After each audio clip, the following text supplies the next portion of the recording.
अस्सलामुअलैकुम दोस्तों, तो आज मैं आपको बनाना सिखाने वाली हूँ मूली के पराठे।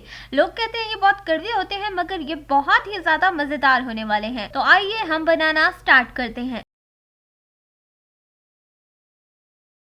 तो सबसे पहले हम इसमें डाल देंगे 2 चम्मच घी और उसको हम अच्छे से गरम कर लेंगे। घी के गरम होने के बाद हम इसमें शामिल कर देंगे 1/4 चॉप किया हुआ प्याज। इसके बाद हम इसमें शामिल कर देंगे अदरक लहसुन का पेस्ट 1 छोटा चाय का चम्मच, और इसके बाद हम इसमें शामिल करेंगे हरी मिर्चें 3 से 4 चॉप की हुई। उसको हम थोड़ा सा भून लेंगे। और ये एक बात आप अच्छे से जान लें कि अगर जो हमने कद्दूकश की हुई मूली इस्तेमाल की है, अगर इसमें पानी जरा सा भी रहा तो हमारा पराठा अच्छा बिल्कुल भी नहीं बने। तो मेरी सलाह है कि आप इन मूलियों का पानी अच्छे से निचोड़कर फिर उनको इस्तेमाल कीजिए, ताकि आपके पराठे बहुत अच्छे से खस्ता से और मजेदार से बने। अब मैं इसमें शामिल करूंगी 1 किलो कद्दूकश की हुई मूली, और इसको डालने के बाद मैं इसको 5 मिनट तक के लिए हल्की आंच पर भून लूंगी। और जब मेरी मूली 5 मिनट तक अच्छे से भुन जाएगी तो मैं इसमें शामिल कर दूंगी 1 चाय का चम्मच लाल मिर्च और 1 चम्मच गरम मसाला पाउडर मैं इसमें शामिल करूंगी, और मैं इसमें ऐड कर दूंगी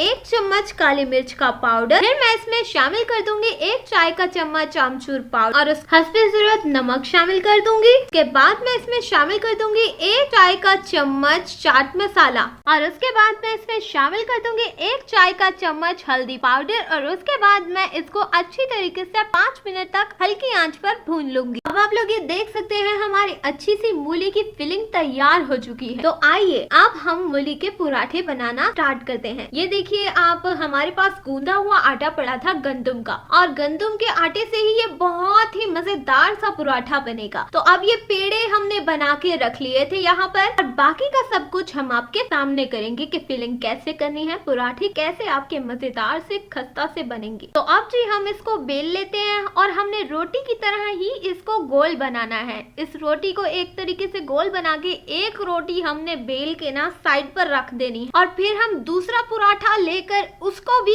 इसी तरह से ही बेल कर बड़ा कर गोल कर रखेंगे, और उसमें हम मूली की फिलिंग भर देंगे इस तरह से, और हम उसकी साइडें थोड़ी थोड़ी खाली रखेंगे। उसके बाद हमने रोटी का पेड़ा बनाकर रखा था, उस पेड़े को हम जिस पे फिलिंग डाल देंगे ना, उसके ऊपर हमने रख के उसकी साइड्स को प्रेस करना है और वो बंद हो जाएगा। और उसके बाद हमने उसको बेलन से थोड़ा सा फ्लैट करना है, सीधा करना है। ज्यादा भी हमने उसको बेलन से लंबा नहीं करना कि वो फटी ना जाए, क्योंकि हमारा पराठा इसी तरह से ही मजेदार सा खस्ता सा बनने वाला है। अब हम अपने पराठे को बनाना शुरू करते हैं। तो हमने तवा गरम कर लिया था, और जब तवा गरम हो जाए तो उस पे हम अपना बना हुआ पराठा डाल देंगे, और उसके बाद हम 2 मिनट के लिए हल्की आंच पर उसको तवे पर पका लें। और जब हमें लगेगा कि ये पक रहा है तो हम इसकी ऊपर वाली साइड पर थोड़ा सा घी लगा देंगे, ताकि ये अच्छा सा रेडी सा हो जाए। और घी लगाने के बाद हम अपने पराठे को पलटाएंगे तो आप देखेंगे कि ये पक रहा है, और फिर हम उसकी उल्टी साइड पे भी अच्छे से घी लगा देंगे और उसे अच्छे से 3 से 4 मिनट के लिए पकने देंगे हल्की आंच पर। आप लोग हल्की आंच चूल्हे की रखेंगे तो पराठा बहुत ही मजेदार सा बने। तो अब आप लोग देख सकते हैं, तो हमारा सुर्ख सा अच्छा सा प्यारा सा और मजेदार सा पराठा हो चुका है तैयार। तो अगर आपको ये रेसिपी पसंद आई हो तो प्लीज आप शेयर कीजिएगा, लाइक कीजिएगा, और चैनल को सब्सक्राइब करना मत भूलिएगा, और बेल आइकन को जरूर प्रेस कीजिएगा, ताकि हमारी नई आने वाली वीडियो से आपको अपडेट मिलती रहे और आप इस तरह के मजे मजे के खाने ट्राई करते रहें।